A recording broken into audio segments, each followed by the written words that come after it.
Hello students, welcome back. आप सब कैसे हैं? उम्मीद है आप सब ठीक होंगे।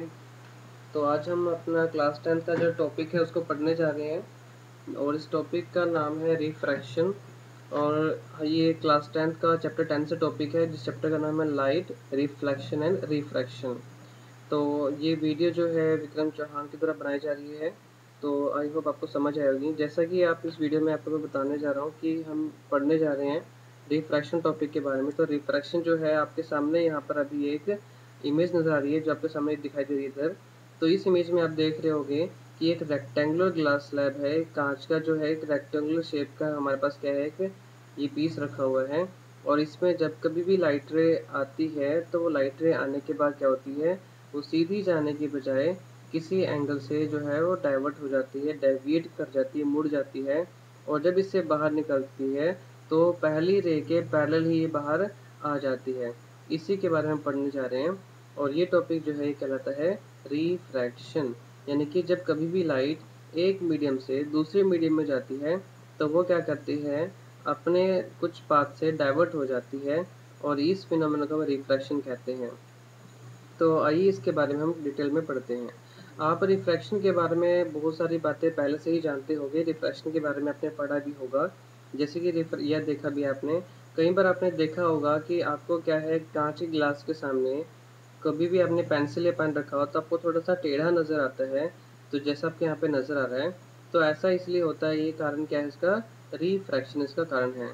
कई बार आपको जो है, आपने पेंसिल देखी होगी और आपको ओब्लिकली साइड से अगर देखते हैं तो आपको साइड पर देखने के बाद क्या होता है, ये पेंसिल आपको थोड़ी सी बेंट हुई नज़र आती है। बट एक्चुअली जब आप इस पेंसिल को बाहर निकालते हो तो ये बेंट नहीं होती, आपको सिर्फ ऐसा लगता है कि पेंसिल बेंड है। तो that is due to the refraction of light. और इसके बाद मैं बता दूं आपको कि लाइट ऐसा होता क्यों है। इसका कारण है कि हमारे पास जो मीडियम है, बाहर की साइड जो मीडियम था वो एयर है, और अंदर में जो मीडियम ग्लास में है वो वाटर है। यानी कि मीडियम दोनों ट्रांसपेरेंट है, बट दोनों की जो है डेंसिटी जो है ऑप्टिकल वो अलग अलग होती है। तो जब हमारे पास, अभी डेंसिटी किस तरह से मेजर करते हैं, इसका हम पता लगाते हैं रिफ्रैक्टिव इंडेक्स की वजह से। अब रिफ्रैक्टिव इंडेक्स क्या होता है मैं आपको आने वाले समय में बताने वाला हूँ, अभी थोड़ी देर में। तो अगर कोई भी मीडियम जिसका डेंसिटी ज़्यादा होती है, यानी कि रिफ्रैक्टिव इंडेक्स ज़्यादा होता है, तो वो ऑप्टिकली डेंसर मीडियम कहलाता है। और कोई भी मीडियम जिसमें रिफ्रैक्टिव इंडेक्स कम होता है तो वो ऑप्टिकली रेयर मीडियम कहलाता है। तो एयर हमारी जो है वो ऑप्टिकली रेयर मीडियम होती है, और वाटर जो हमारा है वो ऑप्टिकली डेंसर मीडियम होता है। तो इस तरह से जब लाइट जो है वो रे एक से दूसरी रे में पास होती है तो क्या होता है, हमें वो बेंट नज़र आती है, मुड़ जाती है। ठीक है, कि उसका पाथ क्या हो जाता है, डेविएट हो जाता है। इसके अलावा आपने समर टाइम में कभी कभी देखा होगा कि आप क्या हो, आप जैसे यहाँ पे आपकी गाड़ी में आप जा रहे हो, तो गाड़ी में जाते हुए आपने देखा होगा कि कई बार क्या होता है, आप सामने देखोगे एक बहुत कोई दूसरी गाड़ी आ रही है, तो उसकी इमेज आपको यहाँ पे नीचे नज़र आती है सड़क पर। तो इसका कारण भी क्या है, रिफ्रैक्शन है। और इस पॉइंट को हम आगे फिर डिटेल में स्टडी करेंगे। तो पहले हम इस रिफ्रैक्शन फिनोमेना को स्टडी करते हैं, ये होता कैसे है। तो रिफ्रैक्शन में क्या होता है, जब कभी भी कोई लाइट रे ट्रैवल करती है ओब्लिकली, लाइट रे ट्रैवल कैसे करती है, ओब्लिकली ट्रैवल करती है। यानी कि वो एक मीडियम से दूसरे मीडियम में टिल्टेड, यानी कि सीधे ना होकर थोड़ा सा टेढ़ा सा होके वो जाती है, ओब्लिकली जाती है। तब क्या होता है कि वो क्या करती है, हमें बेंड नजर आती है, लाइट क्या हो जाती है, बेंड कर जाती है। और इसी को क्या कहते हैं, रिफ्रैक्शन ऑफ लाइट। तो रिफ्रैक्शन लाइट की क्या है, डेफिनेशन होगी, when a light travel obliquely from a one transparent medium into another, it gets bent. This bending of light is called refraction of light. ये refraction of light होता है। अब ये जो बैंड होती है वो किस तरह से बैंड होगी, वो अंदर की तरफ मोड़ेगी या बाहर की तरफ मोड़ेगी, उसके बारे में बताता हूँ। जब कभी भी लाइट रेयर मीडियम में से है, रेयर मीडियम का आप यहाँ पे एयर एग्जाम्पल ले सकते हो, जैसे कि एयर है, और डेंसर मीडियम हमारा वाटर हो जाएगा। तो जब कभी भी लाइट हमारे पास रेयर मीडियम में से डेंसर मीडियम में जाती है तो ये हमारी नॉर्मल है, ये क्या है, नॉर्मल। तो जो इंसिडेंट रे आ रही है, हमारी जो इंसिडेंट रे आ रही है वो क्या है, नॉर्मल के साथ में एक एंगल बनाएगी जिसे कहते हैं एंगल ऑफ इंसिडेंस। और जो एंगल उसके बाद जो रिफ्रैक्ट जो रे जा रही है इसे हम रिफ्रैक्टेड रे कहेंगे, ये रिफ्रैक्टेड रे है। और यहाँ पे जो एंगल बनेगा इसे एंगल ऑफ रिफ्रैक्शन कहेंगे। और ये एंगल जो है अब देखोगे ये क्या है, कम है आई के कंपैरिजन में। और अगर इस रे को हम सीधा बना लें, डॉटेड लाइन से आपको बना के दिखा रहा हूँ, तो ये क्या लगेगा कि ये नॉर्मल की तरफ मुड़ कर गई है, नॉर्मल की तरफ मुड़ गई, टूवर्ड्स नॉर्मल ये बेंड कर गई है। तो लाइट रे कभी भी जब रेयर मीडियम से डेंसर मीडियम की तरफ जाएगी तो वो बेंड कर जाती है, किस तरफ, टूवर्ड नॉर्मल। तो ये फर्स्ट पॉइंट हुआ। सेकंड पॉइंट, अगर कभी लाइट रे डेंसर मीडियम से रेयर मीडियम में जा रही है तब क्या होगा, तब लाइट रे जो है जो डेंसर मीडियम से रेयर मीडियम में जाएगी तो ये क्या करेगी, आप देखोगे अगर इसको स्ट्रेट हम बना दें तो ये नॉर्मल से दूर मूव कर रही है, ये हमारा नॉर्मल है और नॉर्मल से क्या ये दूर चली जा रही है। तो यानी कि कभी भी लाइट रे डेंसर मीडियम से रेयर मीडियम में जाएगी तो वो क्या करेगी, नॉर्मल से दूर हो जाती है। ठीक है, तो ये रिफ्लेक्शन के कुछ पॉइंट्स थे। अब इसको मैं आपको एक रेक्टेंगुलर स्लैब की हेल्प से बताकर दिखाता हूँ। अब यहाँ पे क्या है, जब कभी लाइट रे एक रेक्टेंगुलर ग्लास स्लैब से पास करेगी तो वो 2 टाइम्स बेंड होगी। पहली बार बेंड यहाँ पर हो रही है इस जगह पे जब एयर से वो ग्लास में जा रही है, दूसरी बार बेंड कब हो रही है, जब वो ग्लास से कहा है एयर में दोबारा आ रही है। तो ठीक है, तो ये आपके पास हो गया। अब जो रे बाहर निकल रही है उसे एमर्जेंट रे कहते हैं और ये पैरेलल है इंसिडेंट रे के। मान लो इंसिडेंट रे को अगर हम सीधा आगे खींच दें तो ये यहाँ पर बनती है, और इमरजेंट रे जो उससे बाहर निकल रही है वो रे इस रे की जो पुरानी हमारी रे थी उसके क्या होगी, वो पैरेलल होगी। तो इस तरह से हमारे पास क्या है, जो इसमें पाथ में जो चेंज आया, यानी कि ये रे जानी इस तरफ चाहिए थी लेकिन स्लैब होने की वजह से ये इस डायरेक्शन में जा रही है, बट ये क्या है, इसके पैरेलल है। तो ये जो डिस्प्लेसमेंट हो गई है इसे कहते हैं लेटरल डिस्प्लेसमेंट। ये क्या कहलाती है, लेटरल डिस्प्लेसमेंट। अब हम आगे बढ़ते हैं लॉज ऑफ रिफ्रैक्शन की, कौन से लॉज हैं जो इसको फॉलो करते हैं जिसकी वजह से ये रिफ्रैक्शन होती है। तो पहला लॉ क्या है कि हमारे पास जो इंसिडेंट रे है और जो नॉर्मल है और ये रिफ्रैक्टेड रे है, तीनों जिस पॉइंट पे मिलती हैं जिसे पॉइंट ऑफ इंसिडेंस कहते हैं, तो ये सभी क्या करती हैं, सेम प्लेन में लाई करती हैं। ये हमारा पहला लॉ है। सेकंड लॉ क्या कहता है, सेकंड लॉ कहता है कि sine of angle of incidence और sine of angle of refraction, इनका रेशियो जो होता है वो एक कांस्टेंट के इक्वल होता है। और आप उसको इस एक फॉर्मूले की हेल्प से बता सकते हो। यहाँ पे आपको एक फॉर्मूला नजर आ रहा है, इस फॉर्मूले की हेल्प से आप उसको शो कर सकते हो। और इसको हम क्या कहते हैं, ये कहलाता है स्नेल्स लॉ ऑफ रिफ्रैक्शन। इसी को हम स्नेल्स लॉ रिफ्रैक्शन कहते हैं। बट ये सिर्फ एक गिवन लाइट के लिए ही पॉसिबल होता है। अगर लाइट का कलर चेंज कर देंगे, दूसरी लाइट आ जाएगी, तो ये हमारे पास जो है ये भी चेंज हो जाता है, कांस्टेंट की वैल्यू भी चेंज हो जाएगी। ये सिर्फ गिवन लाइट के लिए फिक्स रहता है। और साथ में जो मीडियम है, यानी कि यहाँ जो मीडियम यहाँ पे जैसे एयर, और ये एयर है और ये ग्लास है, तो दोनों एयर ग्लास होंगे तभी ये सेम रहेगा, अदरवाइज ये वैल्यू चेंज हो जाएगी। यानी कि रिफ्रैक्टिव इंडेक्स अलग अलग मीडियम के लिए डिफरेंट होगा। और इसका निकालने का एक और तरीका क्या होता है कि speed of light in medium 1 को डिवाइड कर देंगे speed of light in medium 2 से, यानी कि स्पीड मीडियम 1 हमारे यहाँ पे एयर है और मीडियम 2 हमारे यहाँ पे ग्लास है। तो इन दोनों मीडियम की जो स्पीड है लाइट की, उनको रेशियो जो आएगा वो हमारा रिफ्रैक्टिव इंडेक्स निकल जाएगा। तो इस तरह से हम रिफ्रैक्टिव इंडेक्स कैलकुलेट कर सकते हैं। और आने वाले समय में आपको रिफ्रैक्टिव इंडेक्स के कुछ क्वेश्चंस भी मिलेंगे, तो आप कैसे निकालोगे। तो रिफ्रैक्टिव इंडेक्स क्या होता है हमारे पास। अब रिफ्रैक्टिव इंडेक्स के बाद में आपको एब्सोल्यूट रिफ्रैक्टिव इंडेक्स बताने जा रहा हूँ। एब्सोल्यूट नहीं, किसी भी मीडियम का जो फिक्स्ड रिफ्रैक्टिव इंडेक्स है वो क्या होता है।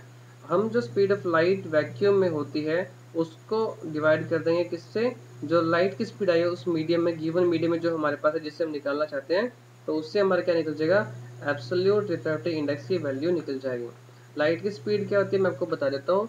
स्पीड लाइट की एयर और वैक्यूम में होती है 3 × 10⁸ मीटर पर सेकेंड। ये हमारी लाइट की स्पीड है एयर के अंदर। तो अगर आपको कभी भी ये गिवन ना हो तो आप इसको याद रख लें कि लाइट की स्पीड क्या है, 3 × 10⁸ मीटर पर सेकेंड। और इससे हेल्प से क्या करते हो, अगर आपको रिफ्रैक्टिव इंडेक्स दिया है, लाइट की स्पीड आपको मालूम है, तो आप लाइट की स्पीड मीडियम में क्या होगी वो आप कैलकुलेट कर सकते हो। और इस तरह के कुछ क्वेश्चंस आपको मिलेंगे भी। तो आगे हम पढ़ते हैं इसको।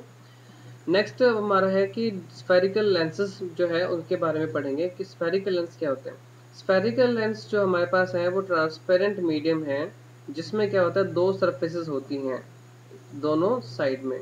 तो अब ये सरफेस देखो, यहाँ पर ये सेंटर में क्या है, यहाँ पे देखो आप देख रहे होगे ये हमारा है कॉन्वेक्स लेंस। ये कौन सा है? Convex lens.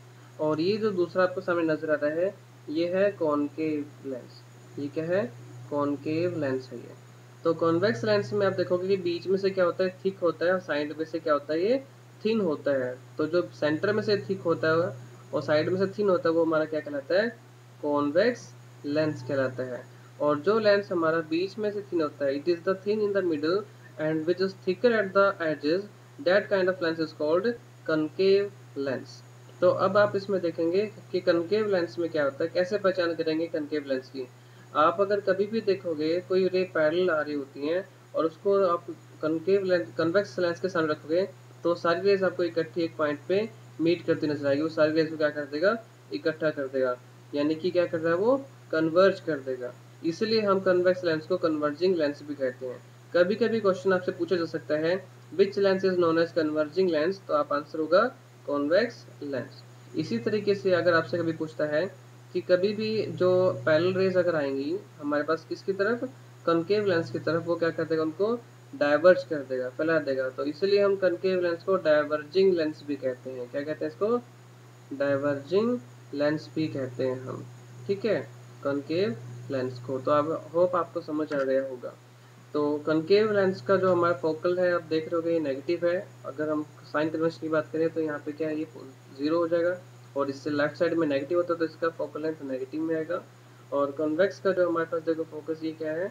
ये राइट साइड में है फोकल, तो इसलिए क्या आता है? इसका फोकस पॉजिटिव में आएगा। तो अब हम स्टडी करते हैं कि किस तरह से हमारे पास इमेजेस बनेगी। तो पहले हम देखते हैं कि रेज किस किस तरह से जाती है। अगर कोई भी रे पैरेलल प्रिंसिपल एक्सिस के कन्वेक्स लेंस से होके जाती है तो वो फोकस से होके जाएगी। इसी तरह से कोई रे पैरेलल कनकेव लेंस में से होके जाती है तो वो क्या होगा? आपको अपीयर होगी कि वो कहाँ से आ रही है? फोकस से आ रही है। सेम, जब कभी भी कोई रे फोकस से होके कन्वेक्स लेंस से जाती है तो आपको क्या होगा? वो पैरेलल चली जाएगी। और उसी तरीके से अगर कभी भी कोई रे फोकस की तरफ जाती है हमारे पास किस तरफ? कोई भी कनकेव लेंस की तरफ, तो वो क्या हो जाएगी? प्रिंसिपल एक्सिस के पैरेलल हो जाएगी। नेक्स्ट कंडीशन, अगर हमारे पास कोई भी जो देखो हमारे पास यहाँ पे जो सेंटर होता है लेंस का उसे हम कहते हैं सेंटर ऑफ। जो सेंटर हमारा है उसे ऑप्टिकल सेंटर कहते हैं। क्या कहते हैं? Optical centre. और इसको हम ओ से रिप्रेजेंट करते हैं।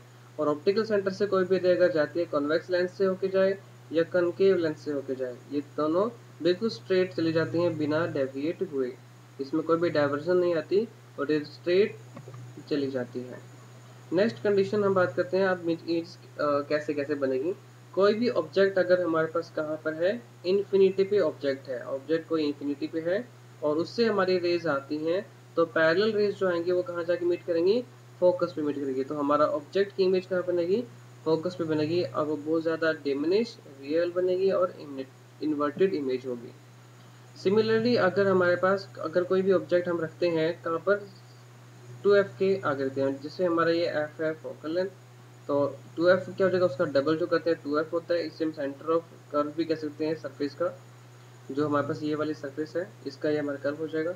तो अब हमारे पास यहाँ पे कोई ऑब्जेक्ट अगर रखा है हमारे पास f और 2f के बाद रखा है, ठीक है, तो इमेज कहाँ बनेगी? इमेज बनेगी हमारी f2 और 2f2, यानी कि फोकल लेंथ का जो डबल है उसके दोनों के बीच में बनेगी। और इमेज भी कैसे बनेगी? ये छोटी इमेज बनेगी, इसलिए इसको डिमिनिश कहेंगे। ये रेज जो बनती है इसको स्क्रीन पे ओपन कर सकते हैं और ये एक्चुअली रेज के मीट होने से बनी है तो इसलिए रियल इमेज है। और ये उल्टी नजर आ रही है आपको दिखाई दे रहा होगा तो ये इन्वर्टेड इमेज है। अब आगे बढ़ते हैं कि अगर हमारा ऑब्जेक्ट जो है वो 2f पर रखा हो, अगर 2f पे ऑब्जेक्ट रखा हुआ है तो हमारी इमेज 2f पर बनेगी। कैसे? आप देखिए कि जो रे पैरेलल जा रही है वो हमारी कहाँ से होके जाएगी? फोकस से होके जाएगी। और जो रे ऑप्टिकल सेंटर से होके जाएगी वो सीधी डायरेक्ट जाएगी। जहाँ पे रे मीट करेंगी वो हमारा ऑब्जेक्ट की इमेज बन जाती है। और ये ऑब्जेक्ट की इमेज का साइज जो है सेम है जो हमारा ऑब्जेक्ट का साइज है। और इस तरह से हमारे पास जो है सेम साइज की इमेज मिल जाएगी और ये रियल और इन्वर्टेड होगी। अगर हमारे पास ऑब्जेक्ट 2f और f के बीच में रखा है, जैसे कि आप यहाँ पे देख रहे हैं f1 और 2f1 के बीच में रखा है, तो ये इमेज अब की बार कहाँ बनेगी? 2f के f2 जो हमारे पास है सेकंड फोकल लेंथ उसके बियॉन्ड बनेगी। और ये इमेज कैसे होगी, एनलार्ज बड़ी इमेज होगी, इन्वर्टेड और रियल बनेगी। इसी तरह से अब हमारे पास अगर कोई फोकल जो है, फोकस पर हमारे पास कोई ऑब्जेक्ट रखा है तो उसकी इमेज कहाँ बनेगी, ये कभी रेज मीट नहीं करेगी। मीट कहाँ करेंगी, हमारे तक इन्फिनिटी पे मीट करेंगी, तो इमेज हमारी कहाँ बनेगी, ये बनेगी इन्फिनिटी पे, जो कि बहुत ही ज़्यादा एनलार्ज होगी, रियल इमेज बनेगी और इन्वर्टेड इमेज बनेगी।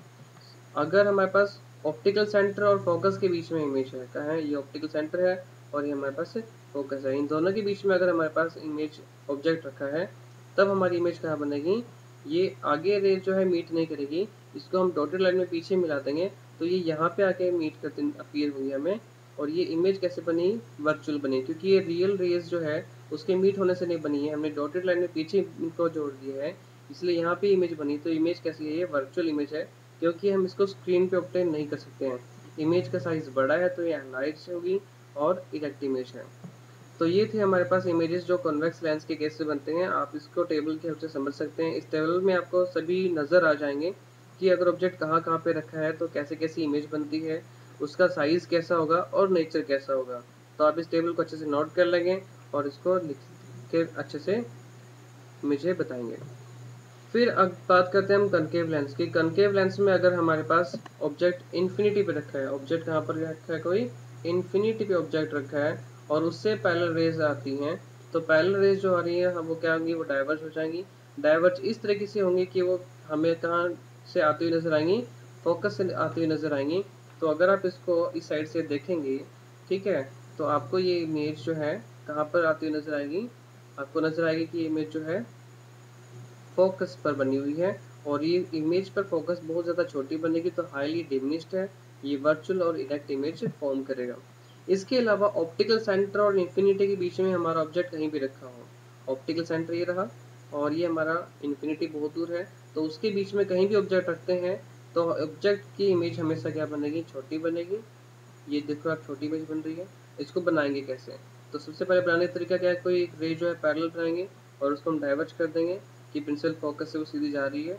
दूसरी इमेज क्या कर रे जो हम बनाएंगे वो ऑप्टिकल सेंटर से डायरेक्ट क्रॉस करेंगे, जहाँ पर ये दोनों मीट करेंगे वहाँ पर हमारा क्या बन जाएगा, ऑब्जेक्ट की इमेज बन जाएगी। तो ये इमेज भी कैसी है, ये डिमिनिश्ड है, वर्चुअल और इरेक्ट इमेज है। तो आई होप आपको समझ आया होगा और इस टेबल के हेल्प से आप कनकेव मिरर के भी जो है आप देख सकते हो कि किस तरह से डायग्राम्स में अगर इमेज बनेगी। मोस्ट हमेशा इमेज वर्चुअल और इरेक्ट बनती है कनकेव लेंस में, और इमेज हमेशा साइज क्या होगा, छोटा होगा। तो आई होप आपको ये सब समझने में, अंडरस्टैंड करने में आसानी आई होगी। अगर आपको अच्छा लगी वीडियो तो इसको लाइक सब्सक्राइब जरूर कीजिए और कमेंट करके बताइए कि आपको वीडियो कैसे लगी। Thank you.